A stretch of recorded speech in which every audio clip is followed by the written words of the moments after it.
this is Manga etc. and I'm here today to bring you the review for the final of the manga specials for the upcoming Dragon Ball Z movie Revival of Frieza. So ready, steady, let's go. First thing I want to say was that I was right. Yes, I was right.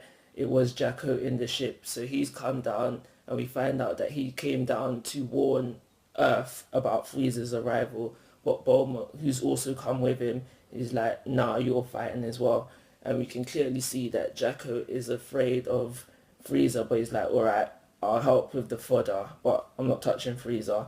So they start to fight now. I've got all the Z Warriors plus Jacko start to fight now. I haven't got really nothing to say about the fighting. It's just normal Dragon Ball Z fighting. You know how Dragon Ball Z fighting is punch, punch, punch, punch, punch, kick, kick, kick, kick, kick, kick, kick, key blast, key blast, key blast. You know how it is. There's three things I want to mention though about the fighting. The first one is how Master Roshi's in there. He's fighting. That was nice to see. We see him Hulk up like he does in the Dragon Ball series.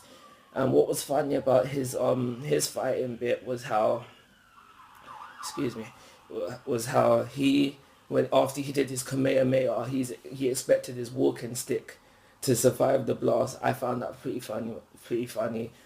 Also, we have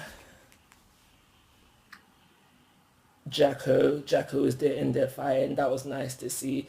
I think the thing I was looking forward to the most about the movie and possibly in these manga specials myself was to see what Jacko does, like how involved was he gonna be, and we actually got to see him fighting, which was very nice. I liked the bit personally when first he blocks an attack, then he goes for his gun, and then because I had to go back and read it a couple of times because I was a bit baffed. So he takes out his gun, he slides in a circle around the floor, and as he's sliding on the floor, he's shooting out the enemies. So after he's finished shooting at the enemies, they haven't gone down yet, they haven't realised they've been attacked. He jumps up and he's on some ice skater pose. He gets up, does an ice skate, kind of that to me look like an ice skater pose, and then there's the sound effects of the gun, and then all the enemies fall to the floor. I like that. I really did like that. And then we have, last thing I want to say about the fighting is Gohan. Gohan had to go Super Saiyan. Why did Gohan have to go Super Saiyan to deal with fodder when we have Master Roshi who's there and he's absolutely fine, and he's like out of the Z Warriors, he's out of all the people that were there, Master Roshi was the weakest and he was fine, but Gohan has to go Super Saiyan. I did not like that. Also, that made it even worse was the fact that Frieza also said that Gohan was enough to take out all the fodder that was there by himself, but yet he had to go Super Saiyan. I didn't like that at all. So after the fighting now, we go to Planet Bills. So that's where Goku and Vegeta and Wisp and Bills, who's still sleeping, that's where they are. And we find out the reason why they wasn't getting Bulma's messages was because they're still training, but they end up to get the messages now, and so they basically use instant translocation to come back to Earth. They come back to Earth now, and it's just basically Goku versus Frieza. They have a little punch up, and we can clearly see that Goku's got the upper hand. The little fight ends with when Goku does a Kamehameha, and then Goku's like, is this really it? Like, I was expecting a bit more of a fight, like what's going on kind of thing.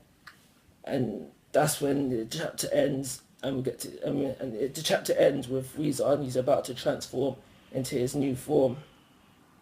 And that was the entirety of the chapter. Pretty quick and simple, right? For my rating, I'm going to give it a 3-star. I don't think I preferred the last chapter, really, chapter number 2 for this specials. I like that one better than this one. My favourite bit about this chapter was the Jacko stuff. And that's it, really. I'm going to make a quick movie prediction now, though, because as I was reading the chapter, and it ends, well, basically, I don't see the movie being long, basically. I don't see how it can be long, because Frieza's already on Earth, Goku's already started fighting Frieza, I don't see how it can be long. I'm going to make a prediction, and this is based on what I've seen of the trailer and what I've learned through these manga specials. My prediction might change. This is just off the gate prediction. So we know from the trailer that the planet blows up. We also know that Whis can turn back time.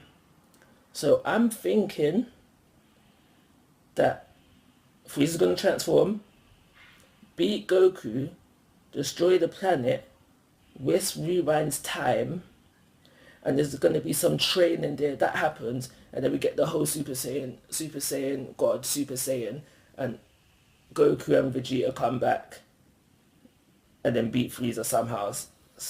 Something like that. That's all that that's. But I don't really see the movie being longer than an hour, really. I don't see how it possibly could be, but maybe I'm wrong. Maybe Akira Toriyama will prove me wrong. I hope he proves me wrong, because right now I am not really looking forward to this movie. Like, I'm not. But I'm going to leave it there. Give me your thoughts and opinions. Take care. Have a nice day.